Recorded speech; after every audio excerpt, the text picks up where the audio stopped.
Hello everyone and welcome to another Star Wars figure review. Today we're going to take a look at some more figures from the 3 3/4 inch line of the Black series. This time around we're going to take a look at one of the harder to find figures from the line so far, and a very popular character in his own right. Before I begin this review, I do want to point out that I have very little knowledge of this figure's backstory. Not particularly familiar with the character, as I haven't really read the books in which he appears, and in the movies he's only mentioned very briefly during Revenge of the Sith. As I said, he's a very popular character, he's a great figure, but the character is such a disappointment. I'm really let down by this guy. Not by the figure, just by the character. It's this one, Darth Plagueis, or Darth Plagueis the Wise. This is of course Chancellor Palpatine, or Darth Sidious's Sith Master. And I don't know, I was just expecting something, or someone, a little bit more impressive than this. To be the master of, the most dominant Sith Lord the galaxy has ever seen. It's a little bit of a disappointment to see something so skinny and dweeby, really, produce one of the most menacing Sith Lords of all time. But there we go. It's not a gripe on the figure, it's just an issue with the character, and we'll talk about that in more detail later on in the video. Until then, we're going to take a look at the packaging that this guy comes in.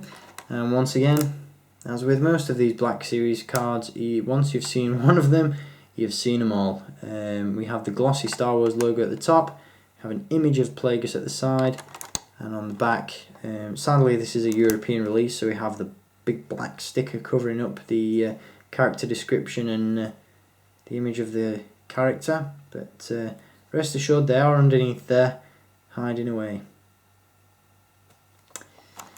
Before I jump into the details of this review, I do want to give a big thanks to my good friend, and he's been an associate of Sith Lord 229 for many years, and that's Jamie, or Boshek71 here on YouTube. He was kind enough to hook me up with this figure. He found it at one of his local stores and grabbed it, as he knew how hard it was to find, and very kindly sent it over to me as part of a trade. So big thanks goes out to Jamie, and if you're watching, big thumbs up and thanks to you, my friend.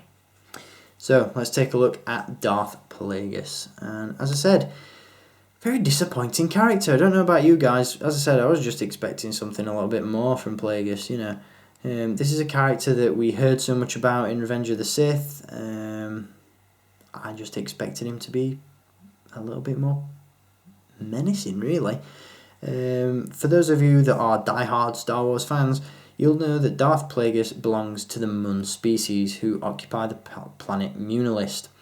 For those of you that aren't familiar with the Muns, they can be seen in the Genndy Tartakovsky version of the Clone Wars, which was released in 2003. They can also be seen in Attack of the Clones as part of the Separatist Council, and they are more commonly associated with the Banking Clan as part of the Separatist Alliance. So if you have any experience with those characters and with that species, you'll know that they're very cowardly, very spindly, very thin and very tall, and just not the ideal candidate for a menacing Sith Lord, really. So yeah, a weird choice there by George Lucas. The figure itself, though, is very cool. I was on the fence a little bit with it at first. I thought, we don't really get enough plastic for our money with this guy. But now that I've got him in hand and I've displayed him and played around with him a little bit, he's very cool. And some of those faults were misplaced, I think. So we'll run through accessories first, and then I'll break down articulation, because most of it is hiding underneath this robe. But in terms of accessories, the first one he comes with, of course, is the lightsaber, which has a very cool design to the hilt. The blade, sadly, is not removable. We also have this rather large staff, or force pike. Not really sure what that's supposed to be, maybe an enlarged walking stick. But yeah, cool to include nonetheless. As you can see, he also includes a breathing mask which covers the face. This isn't just a clip-on mask that attaches to the front of the head. It's actually on a loop which you slot over the neck post and then proceed to lift over the face. I'm not going to remove that now for time constraints, but I'm just going to drop it down a little bit just so you can get a better look at that head sculpt, which is actually really, really good and really accurate to the mums. So that's come out really, really, really well.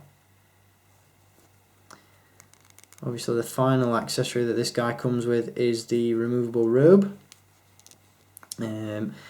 It's not too oversized, which is always good. Hasbro has this horrible reputation of creating really oversized and really baggy robes for their figures, but this one isn't too bad. It flows nicely, it's made of a really cool material, and it looks great on the figure. The only complaint I have about it is the fact that when you lift up the hood, that's still a little bit big and looks a little bit weird. You can't really get it up to its full potential. So that's the basics of the figure. Now let's take a look at some of that hidden articulation, and you also get to see how skinny this guy really is. As I said, I was a little bit skeptical about this figure at first. You know, I was worried that we didn't get enough plastic for our money, and we really don't in some respects. He's very thin, very spindly, and you know, there's not a great deal to him. What is there, however, is very nicely sculpted and extremely well detailed. You've got some great paint applications on the torso, on the legs, on the arms. You know, Hasbro really went to town on this guy, despite his diminutive little skinny arms and his skinny legs and his even skinnier torso. Yeah, really, really nice. Thrilled with the level of detail that's gone into this figure. Can really understand why some guys went crazy for him. In terms of articulation, Darth Plagueis has a ball jointed neck. He has ball hinged shoulders, ball hinged elbows, swivel wrists, swivel waist. Oh no, he doesn't. No swivel waist. That's a bit of a letdown.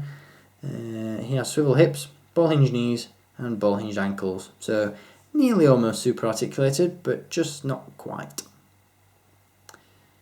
So there we go. I'm not sure whether we've seen Darth Plagueis in any graphic novels or anything like that, any video games or anything, so I'm not entirely 100% sure where Hasbro got all their reference material for the sculpt and appearance of this figure. But rest assured, it's very, very cool. It's worth your hard-earned dollar if that's what you're worried about. It's definitely a very cool figure. He's more of a novelty to have, really, in some respects, because he's a very obscure character. You know, he's a figure that many of us thought Hasbro would never release. They've committed quite harshly to not creating any more expanded universe figures, so it was nice to see Plagueis make the cut before that decision was made final. But yeah, very obscure, very popular figure, and I'd highly recommend it. As I said, one of the harder to find figures from this series so far, so you may have a little bit of trouble finding him at retail. I don't believe he's available in stores anymore, as he was released as part of Wave 2. No, he wasn't. He was part of Wave 3. My apologies. But yeah, he was part of Wave 3. And I believe he was packed alongside figures such as Commander Neo, Miru the Wookiee Warrior, and Commander Neo as well. I think I just said Commander Neo. I did. Mace Windu is what I meant to say from the Clone Wars. So there we go. That is Darth Plagueis the Wise from the Expanded Universe and from the 3 3/4 inch line of the Black Series from Hasbro. Hope you've enjoyed this review, and I'll be back to give you a look at many more figures from this series very soon. Got a ton of cool ones to show you, so stay tuned for all of them. And until next time, guys, as always, I want to thank you for watching. Keep collecting, and may the Force be with you.